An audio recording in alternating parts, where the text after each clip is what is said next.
Hey everybody, welcome back to my channel. My name is Sarah and this is my granny era.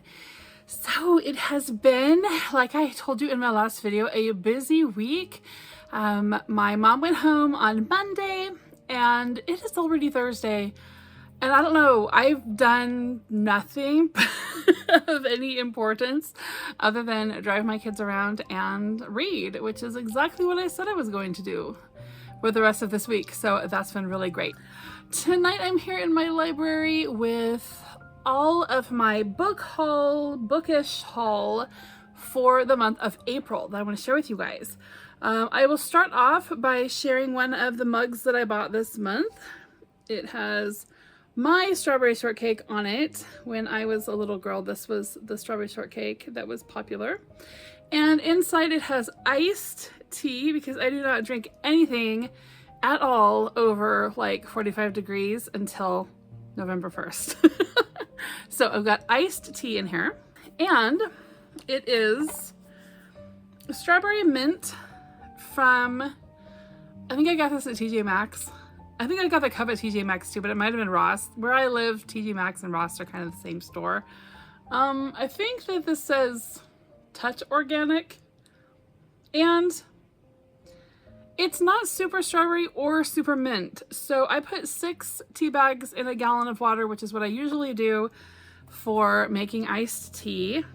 According to this, I should have put a lot more in here because it says for the iced tea, it's 6.5 cups of water to 5 tea bags. A gallon of water is what, like 64 cups?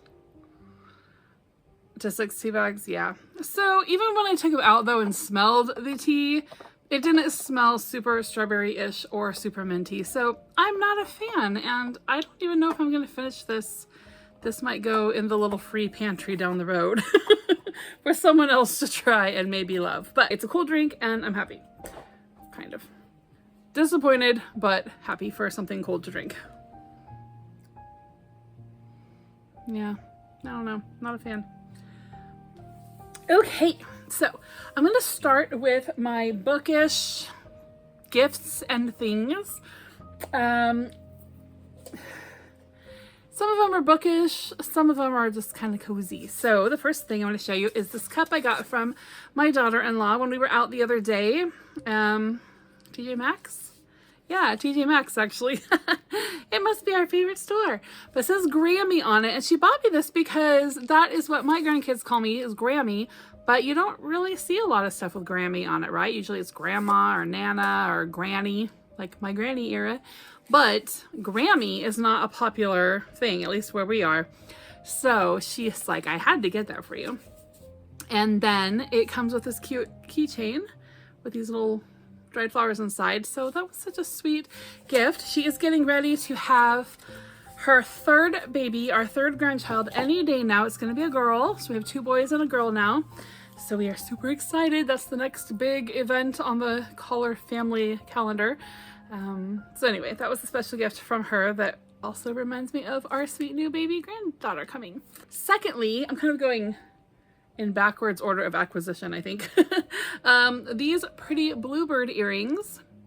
My oldest daughter, Lindsay, bought these for me when we went to the Pea Ridge military park. I did a video on that. In fact, it was my last video, I think. So maybe it was one before. I will put a link to that. You guys can see if you're interested. At the end of that video, I show a bunch of footage from our trip to Pea Ridge. But they had these earrings there for sale that are made from old cereal boxes, which I thought was interesting. I think it's the backs are cereal box pieces and the fronts are like something that somebody watercolored or whatever, but that's what the back looks like. So yeah, anyway, that was pretty sweet of my sweet daughter to buy me.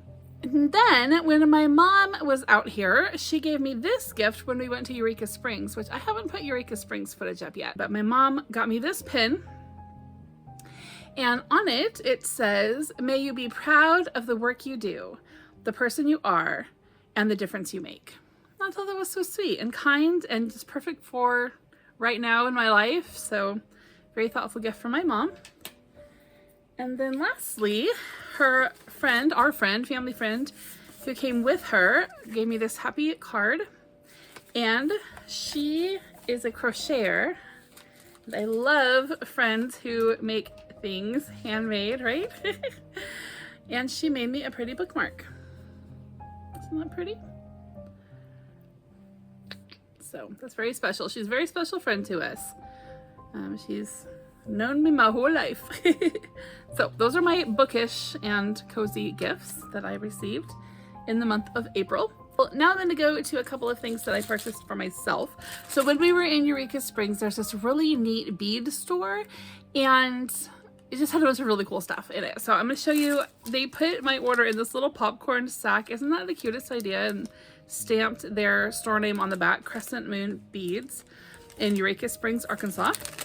And then, I don't know if you can see the beads I picked out, but there's like some sunflowers in there. This blue one is a bird.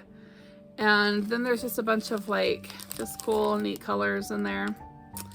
And I got these because somebody had made a necklace and was selling it there in the shop.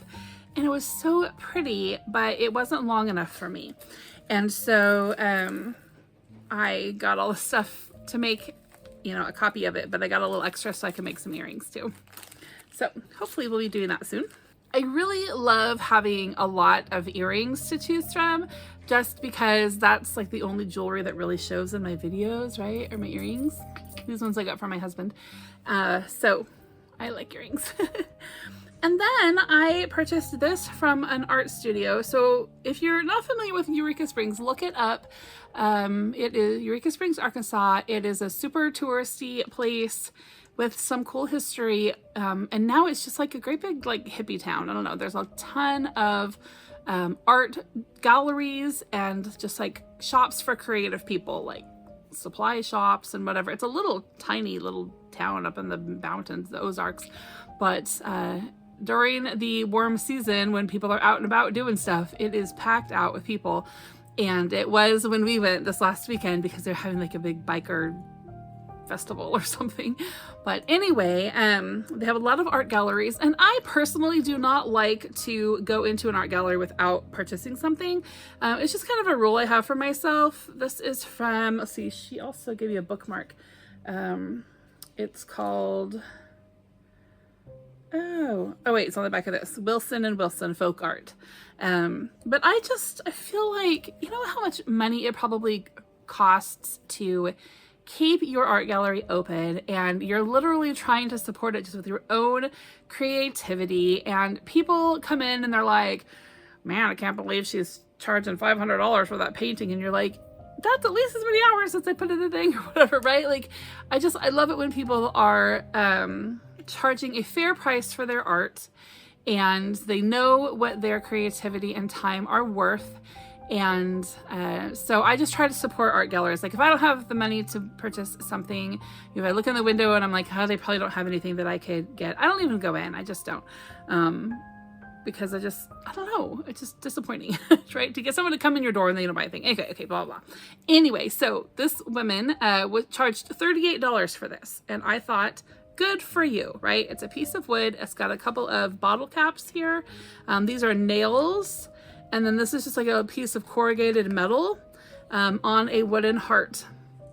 And then she's painted it and glazed it. And she's used 2 screws to put a piece of wire on the back. And she charged $38 for that. And I think, yes, I thought that was a fair price to include her time and creativity for sure. So I got that. I thought it was so cute. And then she gave me a bookmark, which has book art, I guess. These are examples of some of the art pieces that they had in there. It's a mother and daughter team. The top of the bookmark says, read books, be smart. The bottom says, squash your fears, live by faith. And then at the very bottom it says, own art, be happy. So sweet.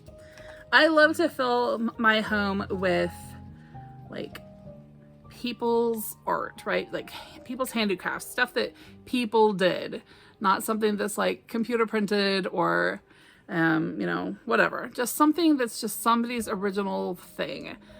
So whenever I can get a hold of somebody's original thing, I try to. So anyway, that's my little gift to myself purchases. All right, now all of the book purchases. So I have a stack of brand new stuff that I bought, brand new, and then I have a stack of things that are used. I have one gift book this month. My mom, or April, you know, my mom sent me a copy of The Adventures of Huckleberry Finn by Mark Twain. And I am pretty sure, I actually can't see my Mark Twain from where I'm sitting, but I don't think I have this. So that was kind of mom to send me that.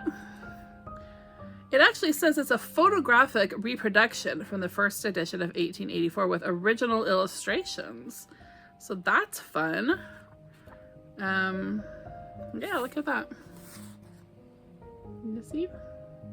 Like that title, chapter title and everything. That's kind of cool. So like a facsimile edition. So I always love seeing things like that.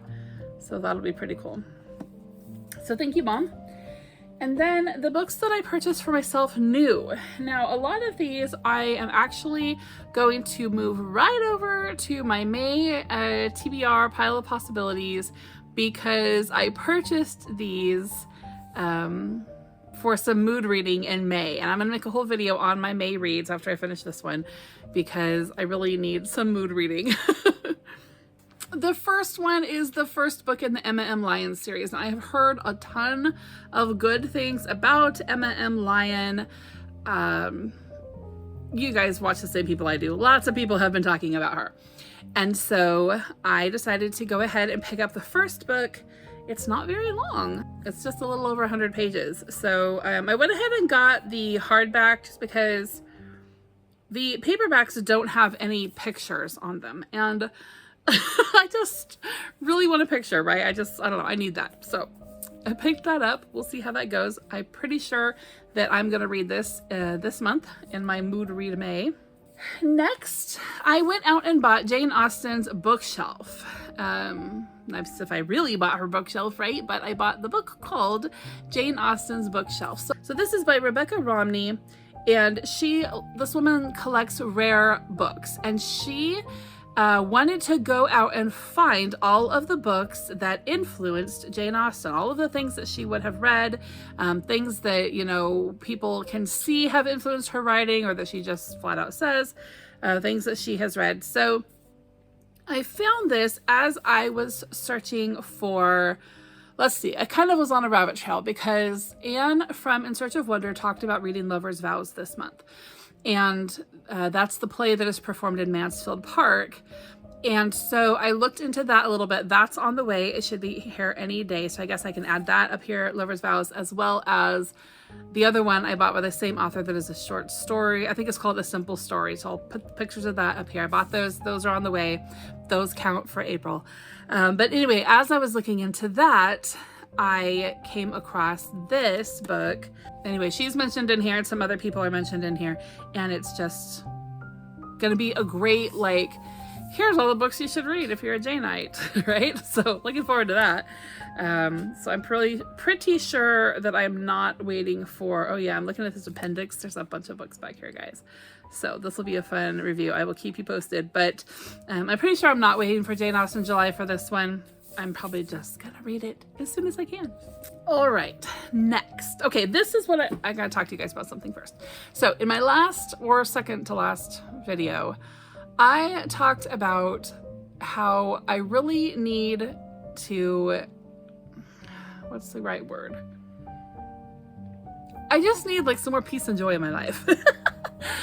I want to read some more positive and happy things. Now, long ago, I used to read like every Jeanette Oke book, every Beverly Lewis Amish story. As soon as they came out, my husband would go and get it for me, and he just knew that I just, I'm just chopping at the bit to get it, and that was one of our things, is whenever those could come out, he would plan to go pick that up for me. I would just read, I love to read Francine Rivers. I just love to read all of those Christian fictions that were gentle, that were happy, that were romantic, that were redeeming, that made you feel hope and made you feel joy and made you trust in the Father. and built her faith and all that stuff. I loved to read it. And somewhere, that's just gone away. And I miss that. And I don't know why. Like, I know I don't like to read romance, but you know, some of those, like the Jeanette Oak, that's just it's such a beautiful story, right? And it's like, is it because I'm so far past that now? Like, not that I'm past romance, but I'm just past being a young woman in love, right? Now I'm like an old woman in love. Is that it? Like, I don't really know what it is.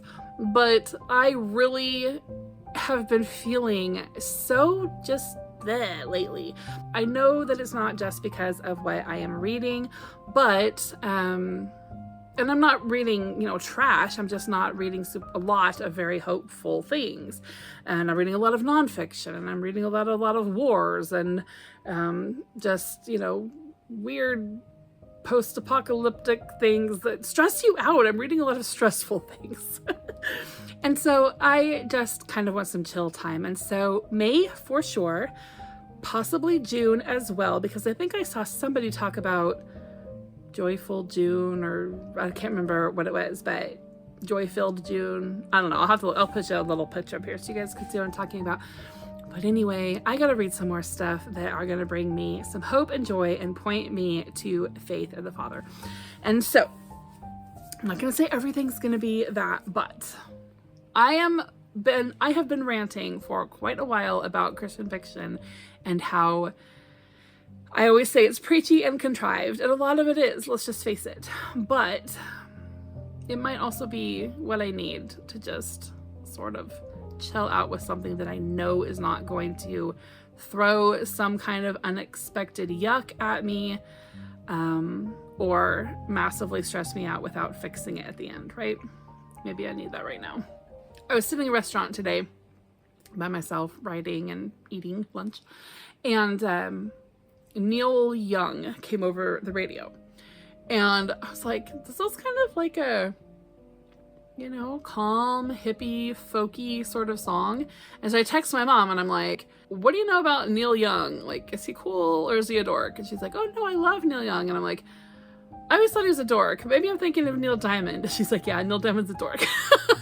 So anyways, we had this whole conversation about folk music, and she's recommending all of these like chill sort of 70s folky, calm, let's sing about the mountains and the streams sort of artists. And I was like, maybe I need some of that too. I just gotta find some calm and some chill, right? I know that my hope is in Yeshua, Jesus, our Messiah. I know where to find hope and joy and peace. But in the day-to-day influences around me, I really got to cultivate that better, right? Okay, big long tangent, all to say that this one probably isn't joyful. I don't know. Anyway, I picked up Night Falls on Predicament Avenue by Jamie Jo Wright. Now, this will be, if I finish this, it will be the second book by her that I've finished and like the fourth book by her that I have tried. I have struggled to enjoy this author. I know so many of you guys really like her, but I struggle. I'll have to look up and see what book it was that I had read by her that I struggled with. One of the themes of the story had something to do with making men keep their boundaries and not allowing them to be toxic and weird, you know, with you or around you or whatever. But yet, both of the men in the story were toxic and weird and played up to be the romantic heroes. So I just felt like what she was doing with the story did not line up with what she was trying to tell. I will put the picture of the book here and a link in my description box to the Goodreads, and you guys can see what I thought and tell me if I'm totally whacked out. But anyway, all that to say, I'm going to try Jamie Jo Wright. Next, this one. I was also recommended by a few of you, For a Lifetime by Gabrielle Meyer. Apparently, this book is like a time travel. These two girls are twins, and they have like until their 25th birthday to decide if they want to live in this world or that world.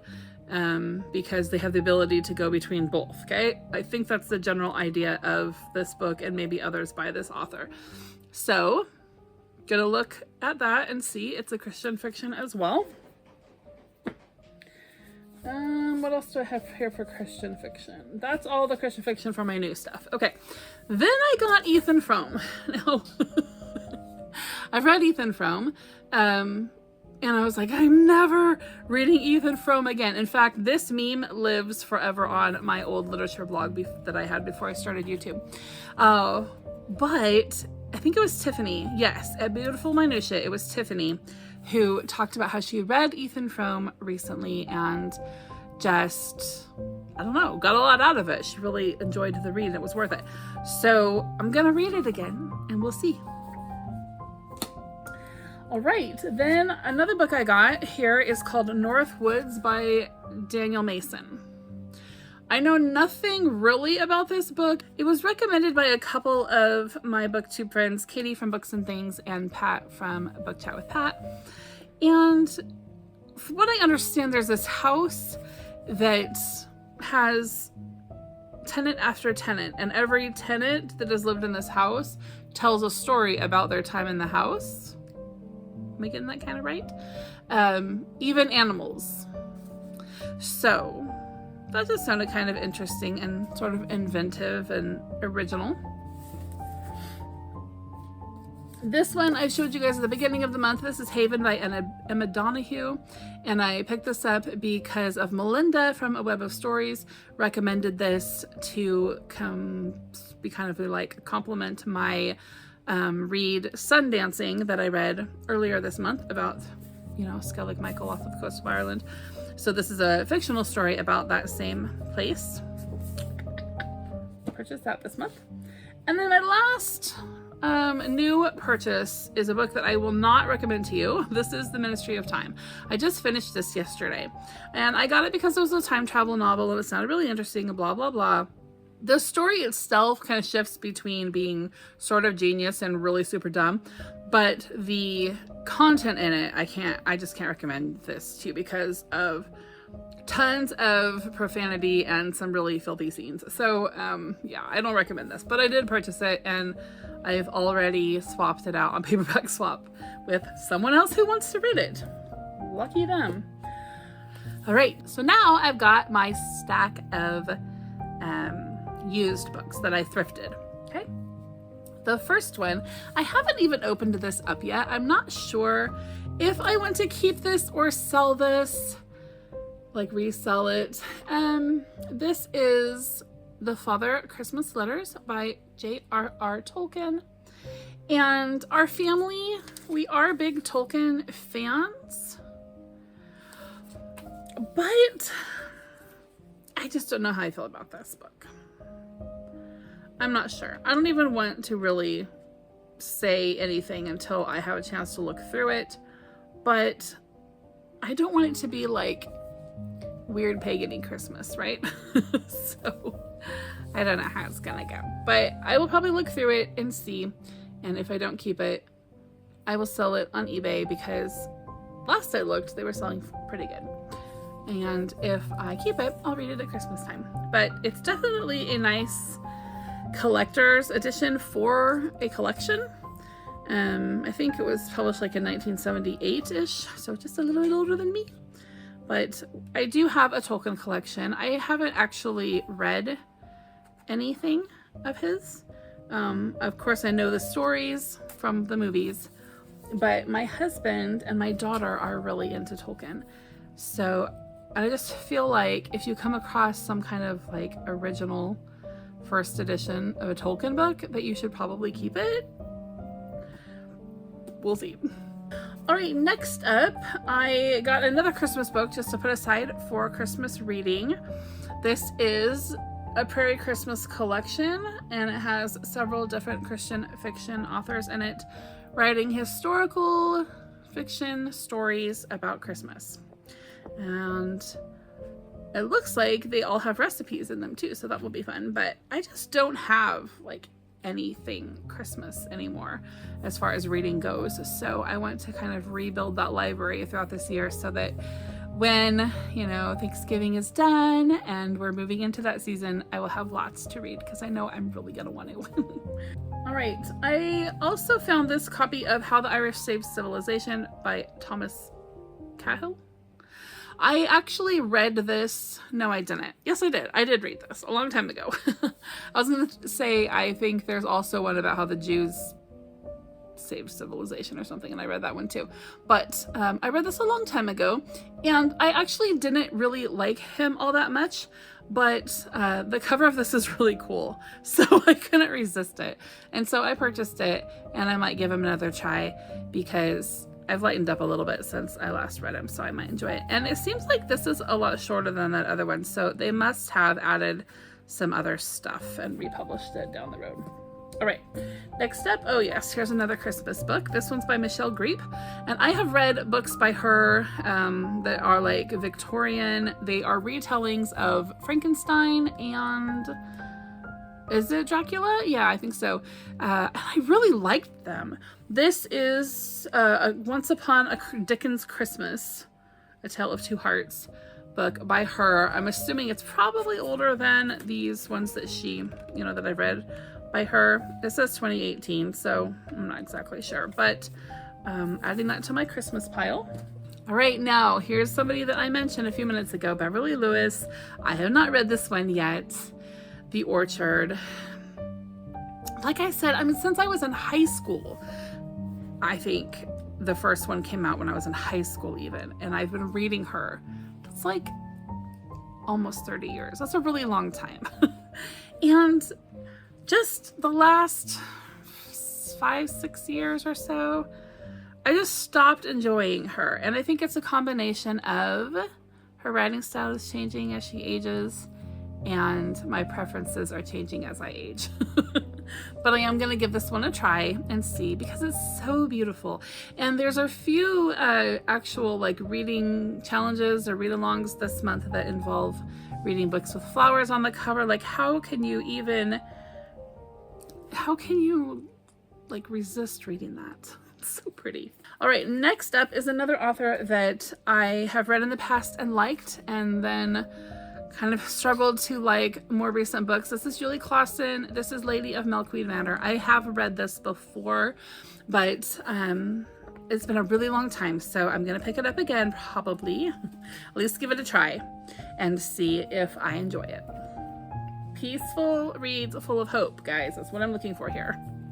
Okay, then I found a couple of historical fictions by an author that I had never heard of before. Anyway, this is Newton and Polly by Jody Headland, and it is a fictional story about the guy who ended up writing the hymn Amazing Grace. I thought that would be interesting. And then she has this other one, Luther and Katerina. And this tells the story of Martin Luther, a fictional story of Martin Luther. Never heard of her before, so you guys let me know if you have read her, what you thought. I got this little book of First Prayers by Tasha Tudor. It's because I'm trying to collect everything that I can find that is illustrated by Tasha Tudor. She is my favorite illustrator. And so I like this one, especially because it reminds me of being like at a cathedral with all the illuminated writing, you know, just has that kind of feel to it. I have always wanted to read the Mitford series by Jan Karon, and so I found the first one. I've read one book in this series. It was a Christmas book I read a really long time ago, and I liked her writing, and I didn't feel like it was too fluffy, and I liked that Christmas book, and I always told myself that I was going to go back and get some, but I never have. Oh, I think this is a large print though. So that'll be nice. I might not have to wear my glasses. I was thinking this was a really big book, and then I realized I think that's large print. That's not normal print, right guys? Okay. And then the last two are by also a new author to me. This is Rachel Hauk. And I got The Memory House. Looks like it's a couple of sort of redeeming stories that take place centuries apart in the same Victorian house. And then also this book called The Fifth Avenue Story Society. This one, it looks like a bunch of people get summoned to a group called the Fifth Avenue Story Society. And they all share their personal stories and maybe find healing and redemption. I don't really know, but that's what I'm assuming. All right, that is my April book haul, bookish haul, and cozy haul. Let me know if you have read any of these and what you thought of them, and if I should bump any up onto my May TBR for sure. I hope you guys are all having a great day. I will see you soon. Bye-bye.